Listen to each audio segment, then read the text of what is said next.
Hey everyone, Gaijin Goomba here. Alright, so 7 months ago, I did a video talking about my life in Japan living next to a Yakuza house in my short-lived Tale of a Gaijin series. And ever since then, at every single con and every stream that I've done and been to, I always have more people wanting more of this kind of storytelling content. And I've tried to move away from that kind of content because I always want to bring you guys the kind of videos that are well thought out, well edited, and something that's really educational. But I still cannot count the number of times I've had people in chat, at a con, even other YouTubers wanting me to make this kind of content. So if you guys are down with it, I am too. I would love to do another ad-lib cultural story. But you might want to be in a well-lit room because this is my scariest Halloween in Japan. Alright, so first of all, let me give you a little back history on Halloween and Japan, because Halloween does exist in the country, it's just a lot more broad than it is here in the States, and that's really saying something. That isn't to say that you can't find decor or costumes or anything like that, but you're not going to be seeing a spirit of Halloween. Where the US has actually adapted the holiday through more traditional culture and holidays like Samhain, Wiccan celebration, things like that.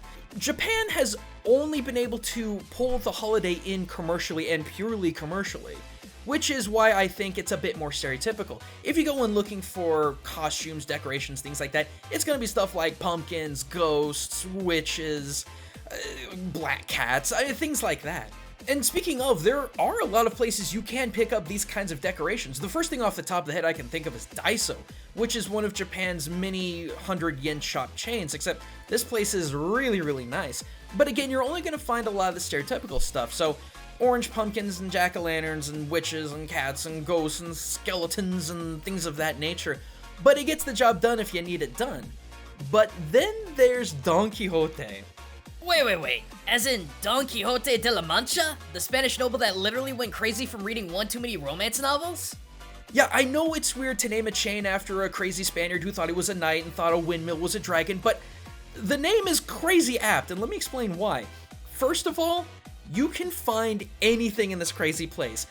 Toiletries, electronics, food, I mean, whatever you need in the place, it is there. And the second thing is that it's at a really amazing price. In fact, after the Japanese bubble burst in like the late 80s, early 90s, Don Quixote's, like their stock and their business just went crazy up because people were buying on the cheap. And to this day, to my recollection, it's still doing really well. And then finally, there are the hours. Typically, a shop in Japan is going to roll up its shop at about, like if it's a mom and pop shop, it's going to be about 6, 7 p.m. Most other shops are going to be like 8, 9, maybe 10 if you're lucky. But Don Quixote is open till 3, 4, 5 a.m., sometimes 24/7. So think of Don Quixote as more like a Walmart that's definitely more crazy, but more scavengery to try and find some stuff and just literally crammed. You go to a Don Quixote, it's literally like wall-to-wall, floor-to-ceiling stuff all over the place, and sometimes you're gonna have to dig in order to find that product that you want. Well, that's cool and all, but what did they actually do for Halloween? Well, that's the thing, they do a lot. Surprisingly enough, for a country that's only accepted Halloween as kind of a commercial thing, they do all kinds of parties. In fact, one of the earliest recollections that I have is my study abroad program. We rented out a small building and just kind of threw a party, having some of the host parents come in, other students come in. It was a pretty good time. Now, I apologize ahead of time. These pictures are very bad. The lighting was awful, and I was using a garbage camera from 2006, 2007, so my apologies for that. But I wanted to show you guys, this was a really good Halloween party. It was simple, but it was fun. I was Jigen because I wanted to be something that people could recognize. I mean, it's Lupin the Third. Everyone in Japan knows about that show. There was a guy, who I could only call a guy geisha. This dude was an absolute scream because he was in character the entire time. But most everyone else were like witches or pumpkins or something really basic like that because, again, Halloween isn't nearly as omnipresent in Japan as it is here. I mean, for crying out loud, one of the lessons plans that I had when I went back to teach was to teach about where Halloween came from culturally, like from celebrations like Samhain and all these other different really old Celtic traditions and things like that. Yeah, I was culture shocking before I ever became Gaijin Goomba, because this is why I'm here. So do they only do the small stuff? Dude, there are huge huge celebrations of Halloween that go on in Japan.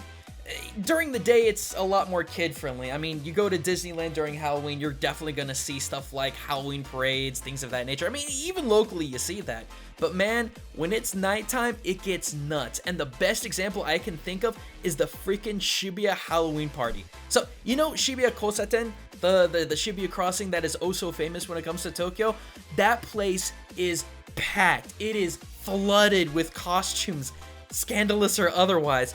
And the costumes range from things like Mario to Picotaro, the PPAP guy, Marvel and DC heroes, and even freaking Waldo. And I know that sounds strange, but consider this. In 2016, for this party alone, there were over 1 million people that came out to this thing. So yeah, having Waldo, even multiple Waldos there, seems pretty apt. Now, I'm sure at this point you guys are wondering, well, Gaijin, what is the scariest Halloween that you had in Japan? After all, that is the title of the video.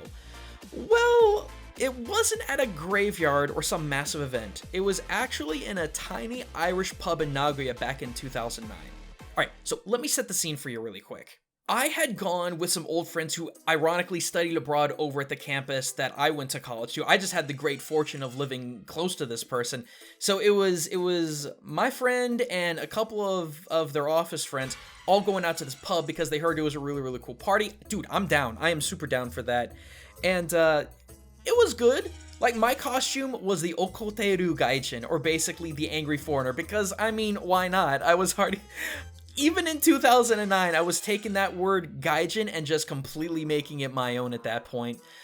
But mine wasn't the most ridiculous costume there. I mean, I'm going to be scrolling through some images of stuff that I think is pretty self-explanatory, but I think the highlights of the night were some of my friends who were cross-dressing as well as wearing poop hats.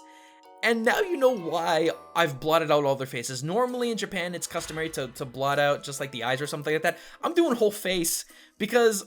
what happened there and what I'm about to tell you could possibly socially damage some people, and I don't want to take that risk. Really, this is why that night was so scary. Now, we're sitting there having a good time. It's a legit Irish pub. There's games, there's singing, there's good drinks, a lot of good drinks. And cool enough, there was a really, really good mix of like Japanese and foreigners there, which I didn't usually see all that much.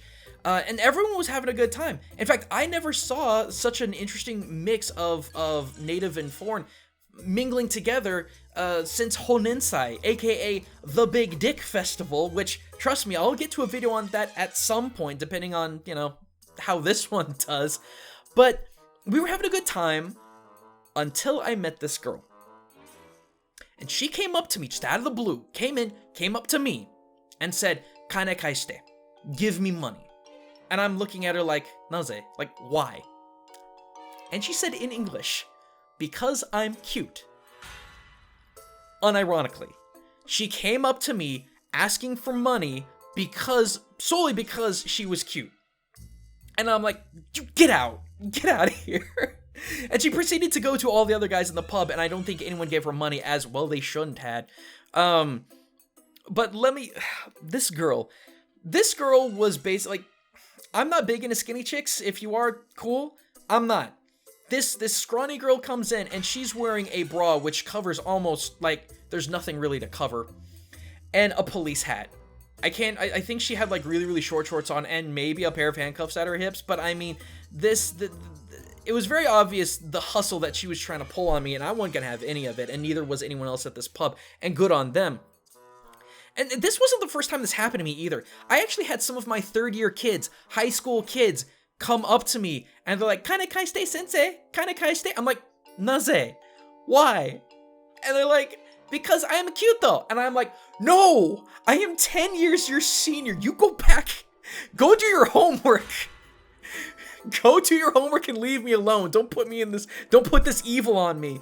Now, some of you may be wondering why in the world that this keeps happening, like younger women going to older men and asking for money, especially for something as shallow as "I'm cute." Well, it kind of actually bleeds into the culture of high school girl hostess clubs and bars, and it kind of all meshes up in what's known as Joshi Kosei, which is basically like high school girl, but it's more or less slang for high school girls working at bars, clubs, things like that to make extra scratch, at the expense of older lonely men. Now, I know that doesn't sound like it has a whole lot to do with Halloween, especially in Japan, but something you gotta consider is that this kind of activity gets much, much worse around Halloween, as I'm about to get to. When you think of all of the costumes that we have here, all of the sexy costumes, sometimes the sexy costumes that don't make any sense, take that concept and apply that beyond just someone's house party, like in a street full of millions of people, or at a pub, or something along those lines. And you can definitely see how Halloween is definitely more of a hustle season when it comes to women possibly trying to extort men out of their money. I mean, it kind of works, doesn't it?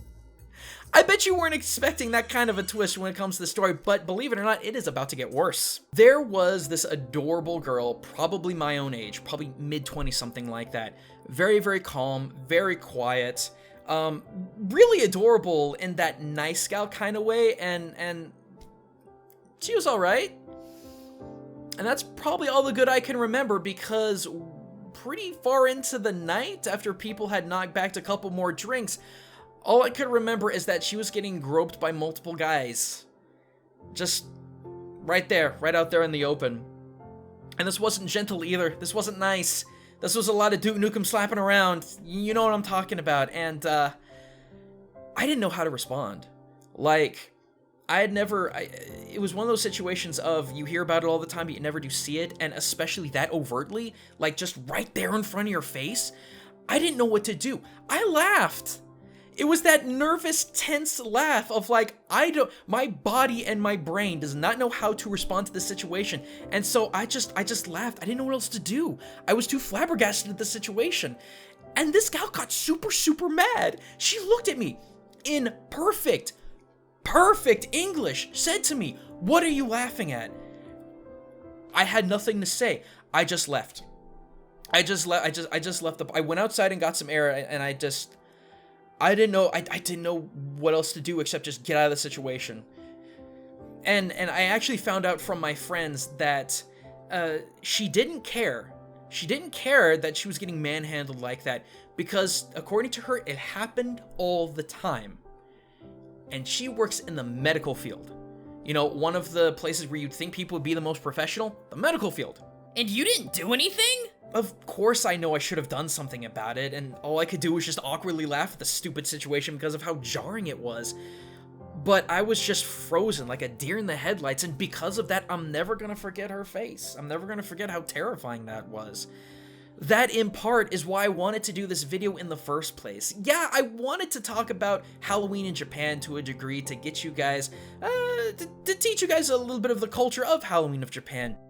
But at the same time, I wanted to share something more than that. Something that really, still to this day, chills me to the frickin' bone. Because no one ever warns you about those kinds of situations, either living in Japan or any other country for that matter.